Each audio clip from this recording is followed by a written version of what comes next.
Question number 50 यहाँ पे हम डिस्कस करेंगे। क्वेश्चन में आपको दिया है कि कंडक्टिंग वायर है AB जिसकी लेंथ L के बराबर है और उसका रेजिस्टेंस स्मॉल r के बराबर है और मास है m, start sliding at t is equals to 0 down a smooth vertical thick pair of connected rails as shown in figure.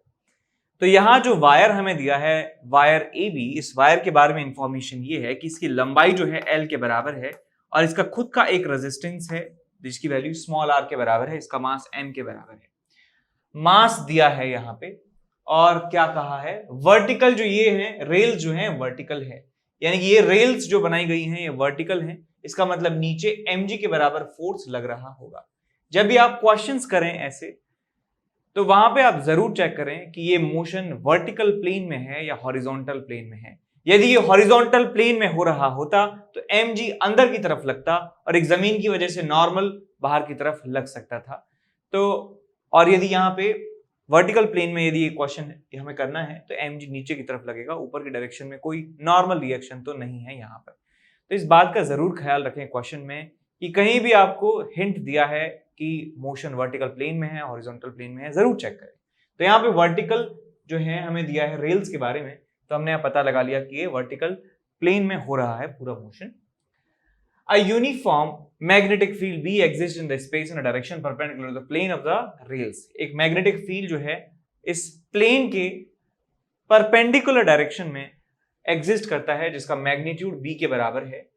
तो आपको बताना है कि write the induced EMF in the loop at an instant t when the speed of the wire is v। यदि किसी instant पर इस wire की स्पीड v के बराबर हो जाती है तो आपको बताना है कितना इंड्यूस्ड ईएमएफ हमें यहाँ पे मिलेगा। तो इस सवाल को मैं ड्रॉ कर लेता हूं फिर से। यहाँ ये हमारे पास रेल है, मैं मान लेता हूं इस समय इसकी स्पीड जो है v के बराबर हो चुकी है और समय हो रहा है स्टॉप वॉच में t बराबर t, स्टॉप वॉच की रीडिंग t बराबर t। मैग्नेटिक फील्ड जो है बाहर की तरफ है, इसकी वेलोसिटी v की तरफ है। तो मैं यहाँ पे फॉर्मूला लगा सकता हूं कि जो इंड्यूस्ड ईएमएफ का फॉर्मूला होता है वो होता है LVB या LVB या LVB VVL, कुछ भी लिख सकते हैं आप। अब वेलोसिटी है नीचे की तरफ, मैग्नेटिक फील्ड है बाहर की तरफ, सो LV क्रॉस B देखें तो इस तरफ आपको मिल रहा है, यानी कि एक इस तरह की एक बैटरी की तरह बिहेव करेगा जिसका ईएमएफ होगा BVL के बराबर।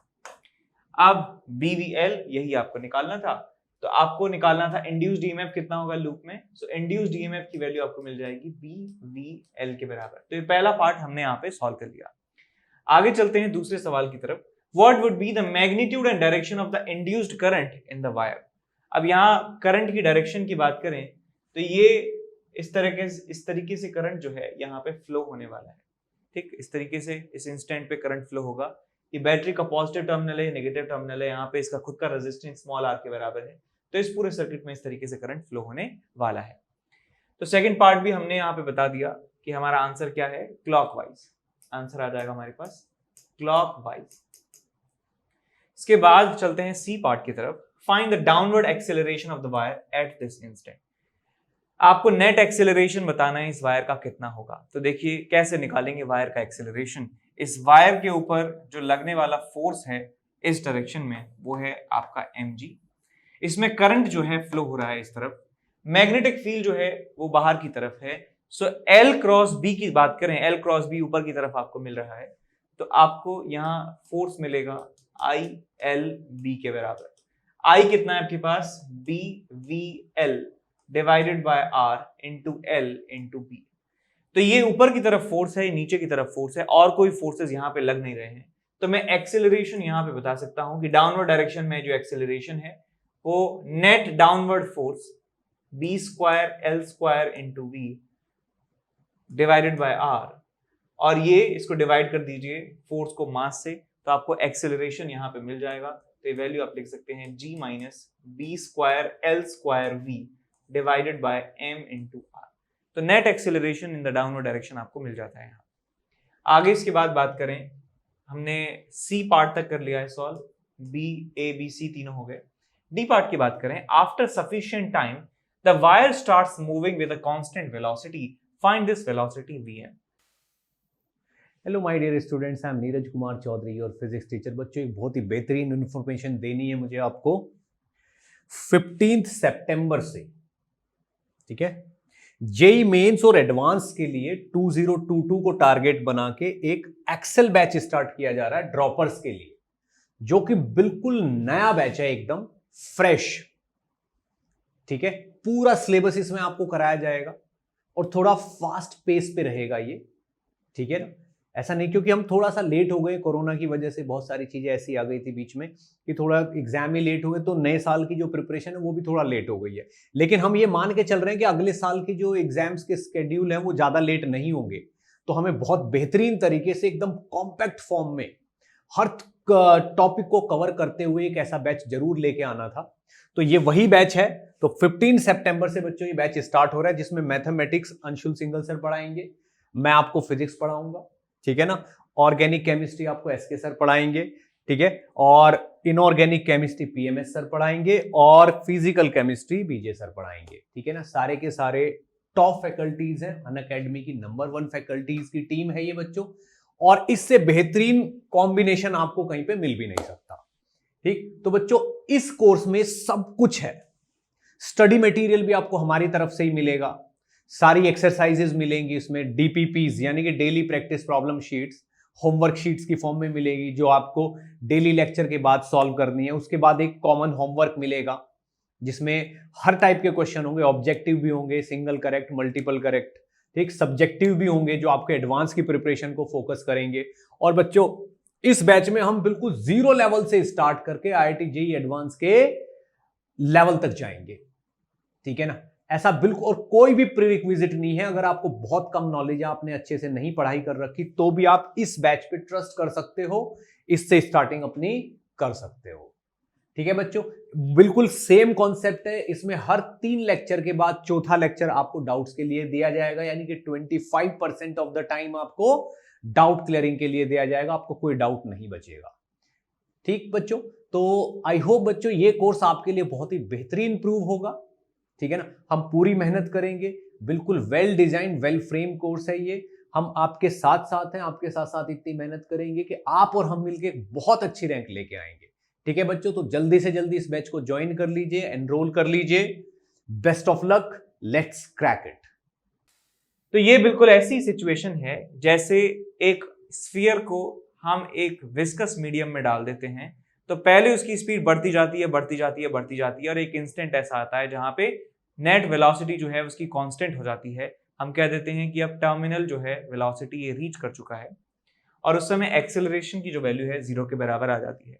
तो सिमिलरली मैं कह सकता हूं यहाँ पे एक्सेलरेशन जो है वो वेलोसिटी डिपेंडेंट है, और जैसे जैसे स्पीड बढ़ती जा रही है वैसे वैसे एक्सेलरेशन कम होता जा रहा है। स्पीड बढ़ती जा रही है, एक्सेलरेशन कम होता जा रहा है। एक इंस्टेंट ऐसा आता है जब एक्सेलरेशन 0 हो जाता है, वेलोसिटी कांस्टेंट हो जाती है, तो उस समय एक्सेलरेशन को 0 कर दीजिए और आपको वेलोसिटी की वैल्यू जो है वो टर्मिनल वेलोसिटी के बराबर रख सकते हैं।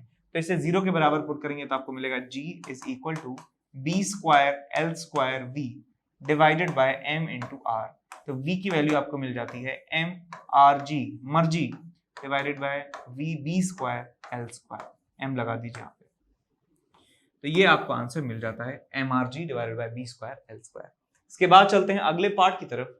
अगला पार्ट हमारे पास है e, find the velocity of the wire as a function of time. तो हमें velocity as a function of time के बारे में बताना है वायर के लिए। ठीक, तो इसको कैसे सॉल्व करेंगे? हम जानते हैं किसी भी एक इंस्टेंट पर जो एक्सेलरेशन की वैल्यू है वो इसके बराबर है, तो इसे लिखिए acceleration a is equals to g minus b square L square v divided by m r. ठीक, अब एक्सेलरेशन को मैं लिख सकता हूं dv बाई dt, इसको लिखा जा सकता है dv बाय dt, और हम इसे लिख देंगे g m r minus b square L square v by m r. तो यहां से जो v के टर्म्स हैं उनको आप एक तरफ ले जाइए, तो आपको मिल जाएगा यहां से v dv divided by g m r minus b square L square into b is equal to 1 upon m r into d t. अब दोनों तरफ जो है आपको इंटीग्रेशन का साइन जो है लगाना है। t बराबर 0 पर जो है, t बराबर 0 पे वेलोसिटी 0 के बराबर थी क्योंकि स्टार्ट किया था रेस्ट पे, और t पे पहुंच जाता है तो वेलोसिटी हो जाती है लेट्स से v के बराबर, ये वेलोसिटी हो जाती है v के बराबर। तो इस इंटीग्रेशन को हमें सॉल्व करना है। तो यहां पे हम जो है सॉल्व करने जा रहे हैं इसको, तो आपको एक फॉर्मूला पता होना चाहिए 1/ax + b dx का इंटीग्रेशन जब हम करते हैं तो ये जो x के साथ लिखा हुआ है ये आ जाता है आगे 1/a और ये बन जाता है ln ax + b और यहाँ पे प्लस कांस्टेंट ऑफ इंटीग्रेशन। तो ये टर्म आपको ध्यान रखना है कि जो x के साथ मल्टीप्लाई हो रहा है वो बाहर आ जाएगा 1 में, और जो लिखा है यहाँ पे वो एज इट इज यहाँ पे लिख जाएगा। तो यहाँ पे देख सकते हैं कि वेलोसिटी के आगे लिखा है -v² L², तो ये बाहर आ जाएगा, तो आपको मिल जाएगा इसका integration -1/b² L² ln gmr -b² L² v, और यहाँ पे लिमिट आपको लगानी है 0 से लेके v की, और राइट हैंड साइड में आपको मिलेगा t/mr। अब यहाँ जो टाइम वाली टर्म्स हैं उनको इस तरफ ले जाइए, तो आपको मिलेगा यहाँ पे ln, लिमिट भी लगा दीजिए इसमें, आपको मिलेगा gmr -b² L² v, और डिवाइड कर देता हूं मैं यहीं पे gmr से, और आपको ये मिल जाएगा -t b² L² / m × r। अब यहां पे देखिए जो हमने टर्मिनल वेलोसिटी निकाली थी mrg/b² L², उसकी वैल्यू को हम यहां पे पुट कर सकते हैं b² L² / mr, तो इसको यहां लिख लीजिए इसको, the b² L² is equals to mrg/vm, और यहाँ पे mg को इधर ले जाइए, mg को इधर ले जाएंगे तो ये mg हट जाएगा, आपको मिल जाएगा r/vm। सो b² L² mg, b² L² mr, sorry mr यहाँ कर दीजिए और g को यहाँ पहुंचा दीजिए। सो b² L² mg mr is equal to g/vm, तो ये वैल्यू हम यहाँ पे पुट कर सकते हैं, यहाँ पे पुट कर सकते हैं, तो यहाँ पे मैं लिख दूंगा g/vm, और आपको ये मिल जाएगा ln 1 - b² L² v/mr mrg, और ये हो जाएगा आपके पास -t g/vm। ठीक ठीक लिखा है, vm की वैल्यू दोबारा चेक कर लीजिए, mrg/b² L² है, तो यहाँ पे b² L² mr हो जाएगा g/vm हो जाएगा, ठीक है, g/vm, और b² L² mrg ये हो जाएगा आपके पास 1/vm, तो ये हो जाएगा 1 - v/vm is equals to e raised to the power -t g/vm। ठीक, तो यहां से आप इसको सॉल्व कीजिए। सो 1 - e raised to the power -t g/vm, और ये मिल जाएगा आपको vm, ये वैल्यू मिल जाएगी आपको velocity at time t = t, तो ये आंसर आपको यहाँ पे मिल जाता है। ठीक है जी, अब इसके बाद चलते हैं अगले पार्ट की तरफ। अगला पार्ट हमारे पास है, ये हमने कौन सा कर दिया, हमने ई पार्ट कर दिया है। अब बात करते हैं एफ पार्ट की। एफ में दिया है find the displacement of the wire as a function of time. अब हमने वेलोसिटी निकाली टाइम के रिस्पेक्ट में, तो आपको डिस्प्लेसमेंट निकालना है। इस वेलोसिटी को मैं लिख सकता हूं dx/dt, dx/dt is equal to, ये बन जाएगा आपके पास vm 1 - e raised to the power tg/vm -gt/vm। अब यहाँ पे जो टाइम के जो टर्म्स हैं उनको एक तरफ ले जाएंगे, तो आपको यहाँ पे मिल जाएगा dx is equal to vm -vm e raised to the power -gt/vm, और यहाँ पे आ जाएगा आपके पास dt। अब यहाँ इंटीग्रेट करेंगे कि इनिशियल t = 0 पे डिस्प्लेसमेंट 0 था, t = t पे डिस्प्लेसमेंट x हो चुका है, तो आप यहाँ से x की वैल्यू निकाल सकते हैं, x is equal to vm × t -vm, इसका इंटीग्रेशन करेंगे तो ये हो जाएगा आपके पास -1/g/vm, और यहाँ पे आएगा as it is e raised to the power -gt/vm, और इसका आपको लगाना पड़ेगा लिमिट 0 से लेके t तक। आपको देखिए क्या मिलता है, तो ये जो टर्म्स हैं इनको बाहर निकाल लीजिए, vm × t plus vm² g, और यहाँ पे आएगी लिमिट, तो e raised to the power -gt/vm -1। ठीक, तो आप इसको सॉल्व कर लीजिए। So vm × t -vm² g plus v M square by g into e raise to the power minus g t by v m. तो ये answer आपको मिल जाता है डिस्प्लेसमेंट का, displacement as a function of time, displacement as a function of time. इसके बाद चलते हैं, इसका लास्ट पार्ट जो है इसमें दिया है show that the rate of heat developed in the wire is equal to the rate at which gravitational potential energy decreases after the steady state is reached. तो स्टेडी स्टेट जब हम आ जाते हैं, स्टेडी स्टेट जब हम आ जाते हैं तो मैं कह सकता हूं कि जो हीट का रेट है, हीट जो है वो आई स्क्वायर आर टी लिख सकते हैं, आई स्क्वायर आर टी लिख सकते हैं। और हमें निकालना है रेट ऑफ हीट डेवलप्ड, इसका भी रेट निकालना है। So d heat by d t which is power आ जाएगा आपके पास I square R, equation number 1। और जिस रेट से जो आपका ग्रेविटेशनल पोटेंशियल एनर्जी डिक्रीज हो रही है, मैं लिख सकता हूं gravitational potential energy u is equal to के पास है एम जी एच, और d u by d t आप लिख सकते हैं इसे m g d h by d t से लिख सकते हैं एम जी इंटू टर्मिनल वेलोसिटी। अब आपको ये जो दोनों टर्म्स हैं आई नॉट स्क्वायर आर और एम जी वी एम, इन दोनों को यहाँ पे दिखाना है कि ये बराबर हैं या नहीं। तो मैं पहले आई नॉट स्क्वायर की वैल्यू लिख लेता हूं कि कितना करंट हो जाएगा, कितना करंट हो जाएगा। तो हमने स्टेडी स्टेट पे देखा था, हमने यहाँ पे देखा था कि करंट कितना हो, इसमें ईएमएफ कितना हो जाएगा बी वी एल के बराबर। तो यहाँ पे मैं लिखूंगा कि स्टेडी स्टेट पे करंट की बात करें, स्टेडी स्टेट पे करंट की बात करें, I not is equal to B V M into L divided by resistance R. इसका स्क्वायर करेंगे और आर से मल्टीप्लाई करेंगे, इसका स्क्वायर करेंगे और आर से मल्टीप्लाई करेंगे तो आपको मिलेगा ये।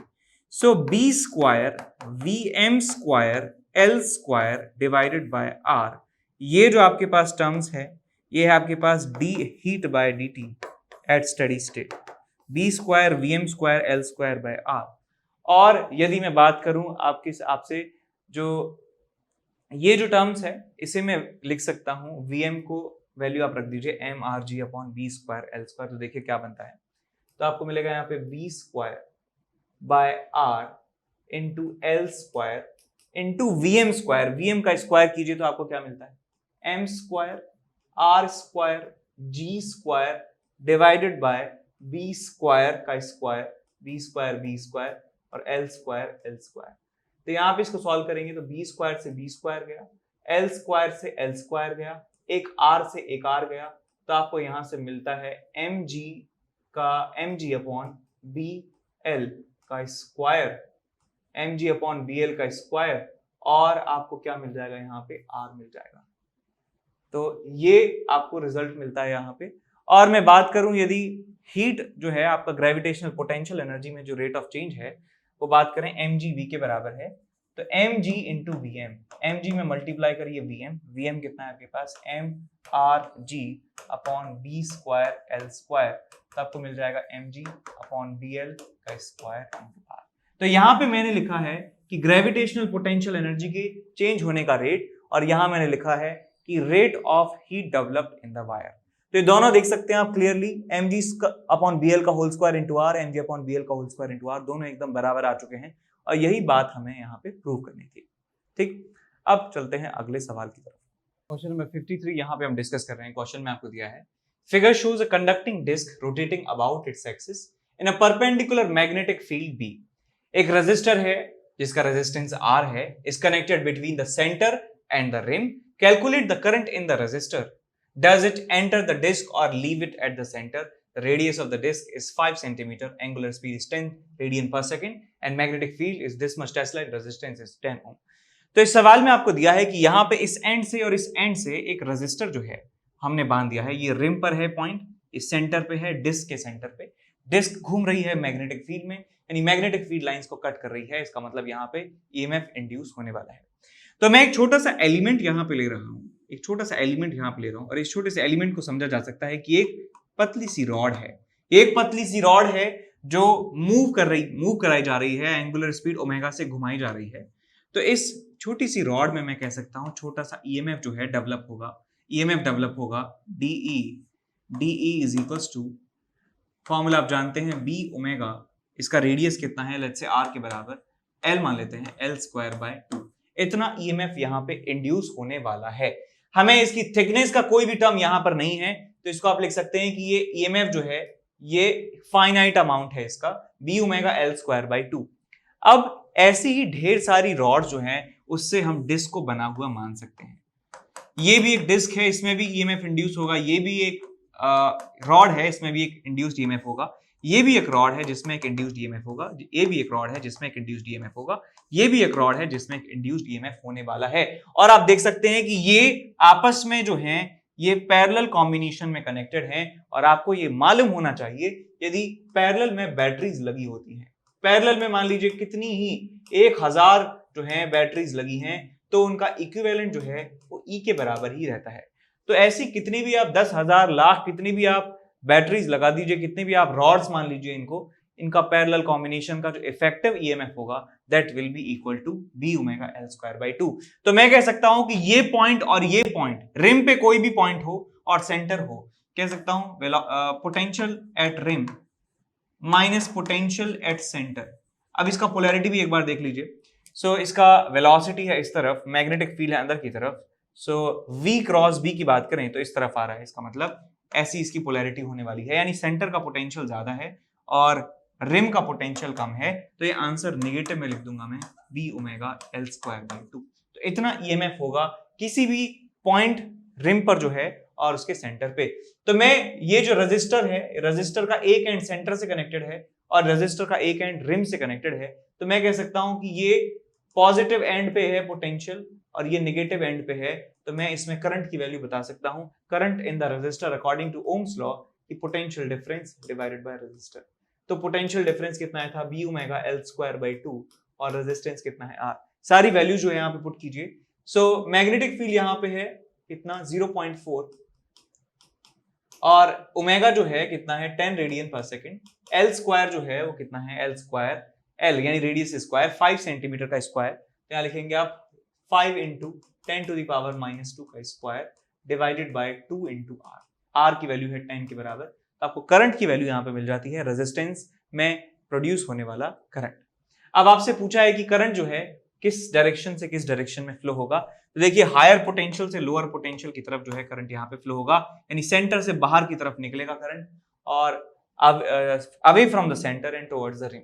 तो यहाँ पे हम लिख सकते हैं कि ये डिस्क को लीव करेगा एट द सेंटर। अच्छा, सेंटर पे ये बाहर करेगा, बाहर जाएगा यानी लीव करेगा इस डिस्क को एट सेंटर। ठीक है जी। अब चलते हैं अगले सवाल की तरफ, that is question number 54।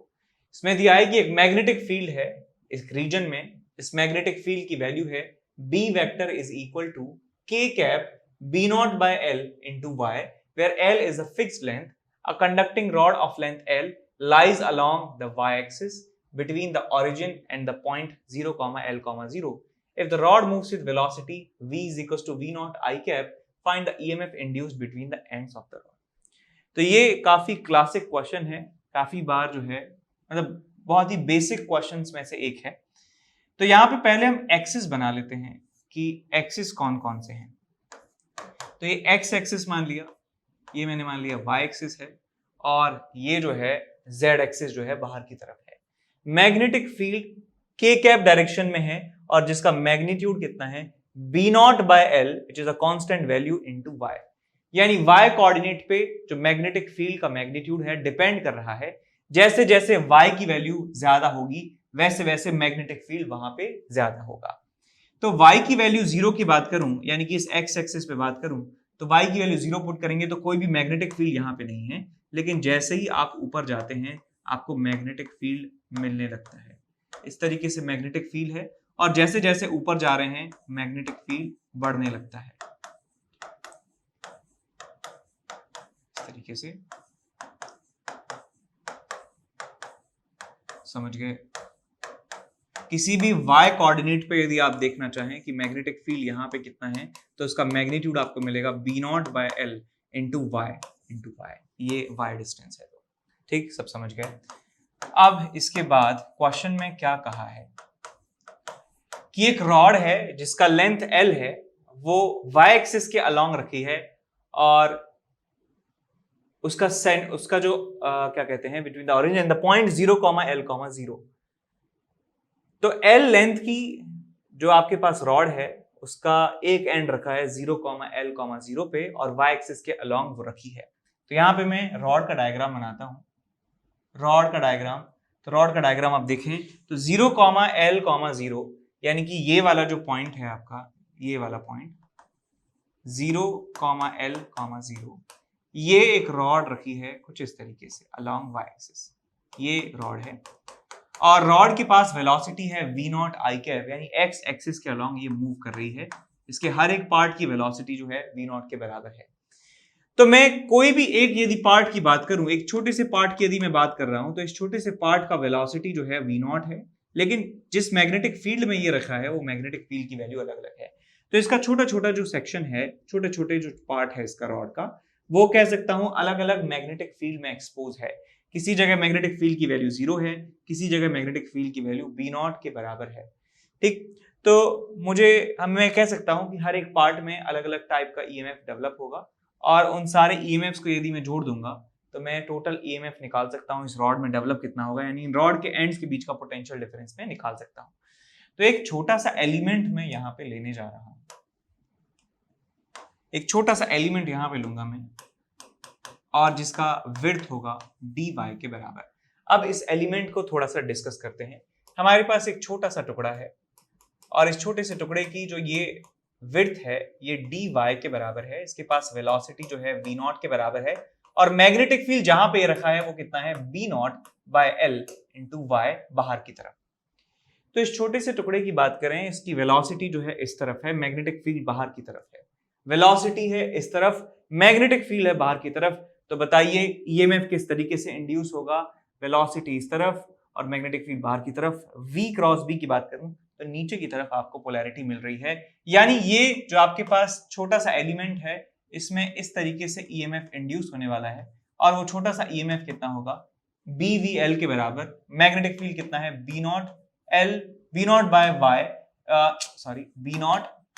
× y, ये मैग्नेटिक फील्ड हुआ। वेलोसिटी कितनी है v0 और इसका विड्थ कितना है, इसका विड्थ है dy के बराबर। अब ऐसे ही मैं कह सकता हूं ऐसे और भी एलिमेंट्स होंगे, उनके साथ भी यही होगा। वेलोसिटी ये है इस तरफ है और मैग्नेटिक फील्ड बाहर की तरफ है, लेकिन उसका मैग्नीट्यूड इस वाले एलिमेंट से थोड़ा सा अलग है। तो मैं क्या चाहता हूं कि हमारे पास जो रॉड है, इस रॉड को हमने माना था छोटे छोटे एलिमेंट्स के रूप में, तो हर एक एलिमेंट का एक छोटा सा ईएमएफ, छोटा सा ईएमएफ, छोटा सा ईएमएफ, छोटा सा ईएमएफ, छोटा सा ईएमएफ, छोटा सा ईएमएफ, छोटा सा ईएमएफ, छोटा सा ईएमएफ, छोटा सा ईएमएफ, छोटा सा ईएमएफ, छोटा सा ईएमएफ, और सबकी पोलैरिटी जो है एक ही दिशा में है। तो मैं कह सकता हूं कि ये सारी बैटरीज जो हैं ये सीरीज कॉम्बिनेशन में लगी हुई हैं और सीरीज कॉम्बिनेशन में आपको क्या करना होता है कि इन सब के ईएमएफ को जोड़ना होता है। पोलैरिटी भी एक समान है तो आपको माइनस भी नहीं लगाना है। तो मैं यहां पे लिखता हूं dE का इंटीग्रल। इस बात का मतलब क्या है समझिए, इस बात का मतलब है कि कोई भी एक रैंडम जगह पे जो आपके पास छोटा सा ईएमएफ था, ऐसे ही जितने भी एलिमेंट्स बन रहे हैं उनके ईएमएफ्स का समेशन, ये इस एक्सप्रेशन का मतलब है। यानी कि मैं इस राइट हैंड साइड पे भी इंटीग्रल का साइन लगा सकता हूं v0/L v0/dy। ये इस इंटीग्रेशन का मतलब है कि summation of all the small EMF developed in all the elements. अब लिमिट का मतलब क्या होता है? लिमिट का मतलब है कि मैं बता रहा हूं कि सबसे पहला जो जोड़ आपको स्टार्ट करना है, समेशन जो स्टार्ट करना है वो कहां से करना है। तो y बराबर 0 से जो आपके पास एलिमेंट है वहां से समेशन स्टार्ट करो और खत्म कहां पे करना है, रुकना कहां पे है। तो हम कहेंगे कि जब y की वैल्यू l के बराबर हो जाए तो रुक जाओ। यानी 0 से L के बीच में बनने वाली छोटी छोटी बैटरीज के ईएमएफ का समेशन आप यहां पे निकाल रहे हैं। ये इस एक्सप्रेशन का मतलब है। बिल्कुल ऐसे ही करके, ऐसे ही समझ के लॉजिक को आप ऐसे इंटीग्रेशन वाले क्वेश्चंस कर सकते हैं जिनमें एलिमेंट्स लेना होता है। ठीक, एलिमेंट की इंटीग्रेशन का मतलब समेशन और लिमिट्स का मतलब कहां से लेके कहां तक का समेशन। ठीक, अब इसको इंटीग्रेट हम करेंगे तो v0/L, v0 जो है कांस्टेंट टर्म्स हैं, ये बाहर आ जाएंगे। y dy का इंटीग्रेशन y²/2, लिमिट लगाएंगे L से 0 तो आपको मिल जाएगा L²/2। तो L से L चला गया, आपको टोटल ईएमएफ मिल जाता है, यानी potential difference between the ends of the rod is equal to b0 v0 L/2। ये आपको आंसर मिल जाता है V0 L/2। और यदि हम बात करें कौन सा एंड ज्यादा पोटेंशियल पे होगा, तो आप देख सकते हैं नीचे की तरफ पॉजिटिव वाली पोलैरिटी है, तो नीचे वाला एंड ज्यादा पोटेंशियल पे होगा, ऊपर वाला एंड कम पोटेंशियल पे होगा। इन दोनों के पोटेंशियल्स का जो डिफरेंस है that will B V0 L/2 के बराबर होगा। ठीक है, अब चलते हैं अगले क्वेश्चन की तरफ। क्वेश्चन नंबर 55 यहाँ पे हम डिस्कस कर रहे हैं। क्वेश्चन में आपको दिया है a straight long wire carrying a current I and a rod of length L coplanar with the wire and perpendicular to it. The rod moves with a constant velocity v in a direction parallel to the wire. The distance of the wire from the center of the rod is x. Find the motional EMF induced in the rod. तो इस rod के अंदर जो motional EMF होगा वो आपको calculate करना है कितना होने वाला है। तो चलिए सॉल्व करते हैं इसे, कि आप देख सकते हैं क्लियरली कि ये आपके पास जो लॉन्ग वायर है, लॉन्ग स्ट्रेट वायर जिसमें करंट आई फ्लो हो रहा है, इस रॉड की, इस वायर की विसिनिटी में एक मैग्नेटिक फील्ड एग्जिस्ट करने वाला है। और वो मैग्नेटिक फील्ड का फॉर्मूला हम जानते हैं कितना होगा। यदि मैं यहां से r डिस्टेंस पे निकालना चाहता हूं फील्ड, तो फॉर्मूला होगा μ0/4π 2I/r के बराबर, where r is the perpendicular distance from this wire to that point. तो इसका मतलब यदि मैं एक पॉइंट यहां पे लेता हूं, इस रॉड पर एक पॉइंट लेता हूं, तो इस पॉइंट की डिस्टेंस यहां से अलग है, इस पॉइंट की डिस्टेंस इस वायर से अलग है, इस पॉइंट की डिस्टेंस इस वायर से अलग है। तो मैं कह सकता हूं कि ये जो रॉड है, इस रॉड का डिफरेंट पार्ट्स जो हैं वो अलग अलग तरह के मैग्नेटिक फील्ड में एक्सपोज्ड हो रहे हैं। यहां पे मैग्नेटिक फील्ड कुछ अलग है, यहां पे मैग्नेटिक फील्ड कुछ अलग है, यहां पे मैग्नेटिक फील्ड कुछ अलग है, यहां पे अलग, यहां पे अलग, यहां पे अलग, यहां पे अलग, यहां पे। तो एक नॉन यूनिफॉर्म मैग्नेटिक फील्ड में यदि आपके पास रॉड मूव कर रही है, तो वहां पे हर एक छोटे छोटे सेक्शन में अलग अलग टाइप का ईएमएफ जो है इंड्यूस होगा, और उन सबका जो समीशन है वो हमें टोटल ईएमएफ इंड्यूस्ड निकालना है। तो मैं यहां पे मान लेता हूं कि एक स्मॉल r डिस्टेंस पर dr थिकनेस का एक छोटा सा एलिमेंट ले लेता हूं। अब इस एलिमेंट की यदि बात करें, छोटे से एलिमेंट की, इस छोटे से एलिमेंट की जो थिकनेस है वो dr के बराबर है, और इसकी वेलोसिटी जो है इस तरह है, वेलोसिटी v, और मैग्नेटिक फील्ड इस वायर की वजह से इस पॉइंट पर जो है अंदर की तरफ होने वाला है। So magnetic field is inside the paper plane, जिसका मैग्नीट्यूड है μ0/4π 2I/r। तो मैं इस छोटे से सेक्शन में इंड्यूस्ड ईएमएफ बता सकता हूं कि वेलोसिटी इस तरफ है, मैग्नेटिक फील्ड अंदर की तरफ है, v क्रॉस b जो पोलैरिटी है वो होने वाली है इस तरह से। ये वाला एंड पॉजिटिव टर्म में पॉजिटिव पोटेंशियल पे होगा, यानी ज्यादा पोटेंशियल पे होगा, ये वाला एंड कम पोटेंशियल पे होगा। ऐसे ही मैं कह सकता हूं कि ये जो पूरी रॉड है ये छोटी छोटी बैटरीज की तरह बिहेव करेगी, छोटी छोटी बैटरीज की तरह ये पूरी रॉड जो है बिहेव करने वाली है। मैंने एक जनरल छोटा सा पार्ट जो है उसके बारे में बताया। यहाँ पे इंड्यूस्ड ईएमएफ जो होगा डी के बराबर होगा, इसकी वैल्यू होगी वी बी इंटू एल यानी कि डी आर। तो यहां से आपको मिल जाएगा v, this is the velocity, b magnetic field कितना है इस जगह पे, μ0/4π 2I/r, और यहाँ पे क्या है आपके पास dr, और ये आपके पास छोटा सा ईएमएफ है। अब यहाँ पे यदि मैं इंटीग्रेशन का साइन लगाता हूं, तो इंटीग्रेशन का मतलब है कि जैसा ये छोटा सा ईएमएफ है ऐसे ही ईएमएफ्स का समीशन, छोटे छोटे ईएमएफ्स का समीशन इस इंटीग्रेशन का मतलब है। अब ये आपसे पूछ रहे हैं कि कहां से कहां तक का समीशन करना है, तो मैं कहूंगा कि r की वैल्यू जब इतनी हो जाती है वहां से लेके, यानी इस यहां से लेके यहां तक जितने भी एलिमेंट्स बन रहे हैं उन सारे एलिमेंट्स का छोटा छोटा ईएमएफ का समीशन करना है। यानी आपको r की वैल्यू ये रखनी है और r की वैल्यू ये रखनी है। अब ये वैल्यूज निकालेंगे कैसे, ये देखिएगा। तो हमारे पास जो रॉड है, इस रॉड का सेंटर जो है, यहां से सेंटर की डिस्टेंस यहां से होगी L/2, और ये पूरी डिस्टेंस कितनी है x के बराबर, तो ये डिस्टेंस कितना हो जाएगा x - L/2, ठीक। और यहां की बात करें तो ये डिस्टेंस हो जाएगी आपके पास x + L/2। तो x - L/2 से x + L/2 तक लिमिट जाने वाली है। यहां से आपको मिल जाएगा x - L/2, यहां मिल जाएगा x + L/2, ये लिमिट हमने लगा दी। यहां से आपको मिलेगा EMF E = जो कांस्टेंट टर्म्स हैं उनको आप बाहर निकाल दीजिए। सो μ0 I × V / 2π 1/r integration x minus L by two और x plus L by to. 1/r का इंटीग्रेशन होगा ln r और इसमें लिमिट लगाएंगे तो आपको मिलेगा ln of x plus L by two divided by x minus L by two और यहां पे आएगा आपके पास mu not I V by 2 pi. ये जो है टोटल ईएमएफ के बराबर है, तो आपको यहां मिल जाएगा 2x plus L divided by 2x minus L, ये है ln के साथ, और यहाँ पे आपको मिलेगा mu not I into V divided by 2 pi. तो ये टोटल ईएमएफ की वैल्यू आपको यहाँ से पता चल जाएगी, mu not I V upon 2 pi ln of 2x plus L by 2x minus L, 2x plus L divided by 2x minus L, आपको यहाँ पे आंसर मिल जाएगा। ठीक है जी, अब चलते हैं अगले क्वेश्चन की तरफ।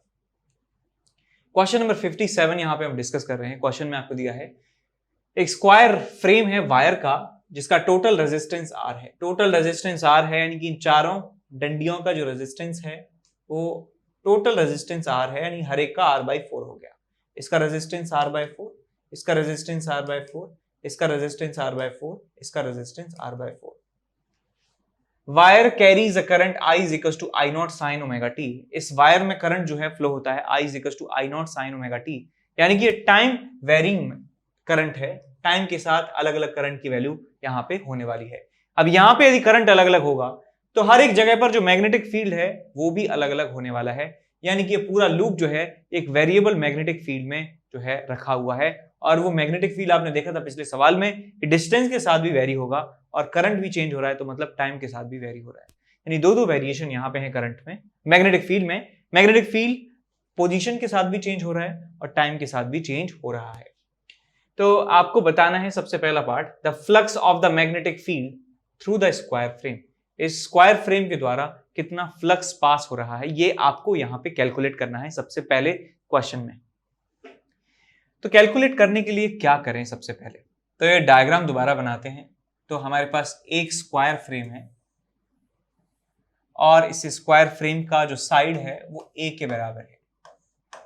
हमारे पास एक वायर है और वायर में करंट है I की वैल्यू है I naught sine of omega t, I is equal to I naught sine omega T, और जो डिस्टेंस है यहां से b के बराबर है, डिस्टेंस यहां से b के बराबर है। हमें निकालना है फ्लक्स कितना पास होगा। तो मैं एक छोटा सा एरिया, देखिए फ्लक्स जो है रिलेटेड है एरिया से, magnetic field into area into cos of angle between the area and magnetic field. तो मैं एक छोटा सा एरिया यहां पे अज्यूम करने वाला हूं, छोटा सा एरिया यहां पे मैं लूंगा, और उस छोटे से एरिया स्ट्रिप का जो डिस्टेंस है यहां से वो मैं मान लेता हूं x के बराबर है, और ये जो विड्थ है कितनी है, dx के बराबर है। और ये एरिया वेक्टर जो है बेटा मैं मान लेता हूं अंदर की तरफ है, एरिया वेक्टर इसका छोटा सा कितना है, अंदर की तरफ है। और इस जगह पर मैग्नेटिक फील्ड की यदि बात करूं, इस जगह पे मैग्नेटिक फील्ड जो है वो अंदर की तरफ होने वाला है, और उस जगह पे मैग्नेटिक फील्ड की वैल्यू भी आप निकाल सकते हैं, कितनी होगी, mu naught upon 4 pi 2I by x.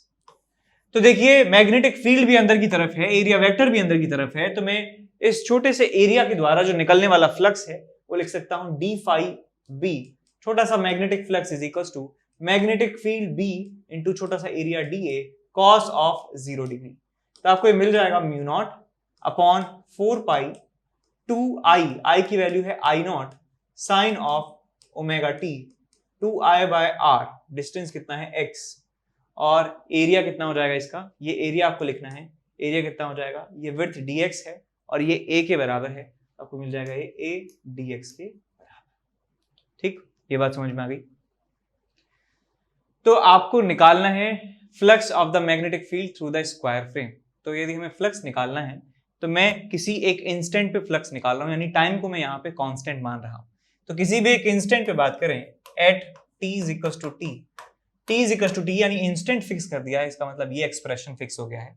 आपके पास मिलेगा यहाँ पे mu naught upon 4 pi 2I not sine omega T, और यहाँ मिल जाएगा a और मिलेगा आपको यहाँ पे a 2 है, और ये आपको मिलेगा यहाँ पे dx अपॉन x, और लिमिट लगाएंगे यहाँ पे x की, x यहाँ से स्टार्ट हो रहा है, यानी कि ये स्ट्रिप यहाँ से स्टार्ट हो रही है, स्ट्रिप यहाँ से लेके यहाँ तक जा रही है, तो मुझे यहाँ से b से लेके b प्लस a तक यहाँ पे लिमिट लगानी होगी, b से लेके a प्लस b। तो आपको यहां से मिलेगा mu not upon 2 pi I naught A sine omega T, और यहां मिलेगा ln of a plus B by B. ये आपको मिल जाने वाला है flux at any time instant t is equal to t. ठीक, इसके बाद सेकेंड पार्ट की तरफ देखते हैं। The EMF induced in the frame, EMF कितना इंड्यूस होगा, तो यदि मैंने फ्लक्स निकाल दिया है तो d phi bye d T करने से मुझे इंड्यूस्ड ईएमएफ भी पता चल जाएगा। तो मैं यहां लिख सकता हूं E is equal to minus of d phi B by d t. इसको टाइम के रेस्पेक्ट में डिफरेंशिएट कर देंगे, तो इसको टाइम के रेस्पेक्ट में डिफरेंशिएट करेंगे तो टाइम के साथ जो वेरिंग क्वांटिटी है वो ये है, तो इसको डिफरेंशिएट करने पे आपको मिलेगा mu not upon 2 pi I not omega into A, और यहां मिलेगा कॉस ऑफ ओमेगा टी, और यहां मिलेगा आपको ln of a plus B by B. तो ये ईएमएफ की वैल्यू आपको यहाँ पे मिल जाएगी, और मैग्नीट्यूड की बात करें तो माइनस यहाँ से हटा लेंगे। इसके बाद बात करते हैं इसके थर्ड पार्ट की। The heat developed in the frame in the time interval 0 से लेके 20 पाई बाय ओमेगा, इंटरवल में कितना हीट डेवलप होगा। तो मुझे यदि इंड्यूस्ड ईएमएफ पता है किसी टाइम t पर, तो मैं इस लूप में करंट निकाल सकता हूं, मुझे क्योंकि लूप का रेजिस्टेंस पता है R के बराबर है। तो पहले मैं करंट यहां पे निकालूंगा, करंट लिख सकता हूं मैं induced EMF divided by total resistance R। इसको R से आप डिवाइड कर दीजिए तो आपको मिल जाएगा mu not I omega A ln of a plus B by B, और नीचे जो है आपको मिलेगा 2 pi small r which is resistance, और यहां मिलेगा आपको cos ऑफ ओमेगा टी। ये आपके पास करंट की वैल्यू है। करंट का स्क्वायर यदि आप कर देंगे तो आपको मिल जाएगा आई स्क्वायर, और हीट निकालना ही है तो I square R D t आप कर सकते हैं। आई स्क्वायर आर डी टी 0 से लेके जो टाइम इंटरवल आपको दिया है उसमें इसे सॉल्व करना है, I square R D T. तो आई स्क्वायर की वैल्यू रखिए mu not I omega A by 2 pi R ln of a plus B by B का square into cos square omega T, और आपके पास यहाँ आएगा रेजिस्टेंस R, यहाँ आएगा dt। इन सब का जो है इंटीग्रेशन आपको करना है, कहां से लेके कहां तक, 0 से लेके 20 पाई बाय ओमेगा से, 0 से लेके 20 पाई बाय ओमेगा। अब कॉस स्क्वायर का डिफरेंशिएट इंटीग्रेशन आपको करना है, तो आपको कॉस स्क्वायर को कन्वर्ट करना होगा डबल एंगल में। हम जानते हैं formula 1 plus cos 2 theta is equal to 2 cos square theta. तो आप यहां पे लिख सकते हैं कि cos square theta is nothing but 1/2 plus 1/2 cos 2 theta. ठीक, तो मैं इसे यहाँ पे लिख देता हूं, इस r को बाहर निकाल लेंगे तो आपको मिल जाएगा mu not I omega A ln of a plus B by B by 2 pi r का होल स्क्वायर इंटू r, और cos स्क्वायर थीटा को मैं 1/2 प्लस 1/2 cos 2 थीटा लिख सकता हूं, 1/2 plus 1/2 cos of 2 omega T, और ये आपको इंटीग्रेट करना है टाइम के रिस्पेक्ट में। लिमिट लगा देंगे 0 से 20 पाई बाय ओमेगा। सॉल्व करते हैं इसे, इसको बाहर रहने दीजिए, mu naught I omega A ln of, ये सब एज इट इज रखा रहेगा, r 1/2 का इंटीग्रेशन 1/2 t, और इसका इंटीग्रेशन हो जाएगा 1/4 ओमेगा, cos का साइन हो जाएगा साइन ऑफ 2 ओमेगा t। यहाँ लिमिट लगाएंगे, यहाँ लिमिट लगाएंगे 0 से लेके 220 पाई बाय ओमेगा की, 0 से लेके 20 पाई बाय ओमेगा की। तो यहां से आपको मिलेगा, ये जो ब्रैकेट में लिखा है वो तो मिलेगा ही। पेज ले लेते हैं एक और, पेज कैसे लें, इसमें ऐसे ले लेते हैं, तो ये आपको मिल जाएगा 20 पाई बाय ओमेगा, यहाँ पे 1/2 है, और यहाँ पे मिलेगा आपको 1/4 ओमेगा, यहाँ पे रखेंगे limit sine of 2 omega t, 2 omega into t, t कितना है आपके पास 20 पाई बाय ओमेगा, तो ओमेगा से ओमेगा गया, 40 पाई आपको मिल रहा है, और 40 पाई पे साइन की वैल्यू जो है 0 के बराबर है, तो ये वाली टर्म 0 के बराबर बन जाएगी, आपको मिलेगा यहाँ पे 10 पाई बाय ओमेगा। अब इसे फाइनल लिख लेते हैं रिजल्ट को, क्या मिल रहा है रिजल्ट। सो आपको मिल रहा है mu naught square I square omega square A square ln a plus B by B का स्क्वायर, और आपको क्या मिल रहा है नीचे 4 पाई स्क्वायर आर स्क्वायर, और ऊपर एक आर है, और यहां पे क्या बच रहा है 10 पाई by omega, 10 pi by omega. अब यहां से इन टर्म्स को आप सिंप्लीफाई कर सकते हैं, और तो यहां से एक आर से एक आर चला गया, एक ओमेगा से एक ओमेगा चला गया, एक पाई से एक पाई चला गया, एक पाई से एक पाई चला गया, और यहाँ पे 5 बार चला गया, ये 2 बार चला गया, तो आपको मिलता है यहाँ पे 5 times mu naught square I square omega A square ln square of A plus B by B divided by 2 times pi into R. ये रिजल्ट आपको मिलने वाला है। Total heat in that given time interval आपको यहाँ पे मिल जाता है। ठीक है।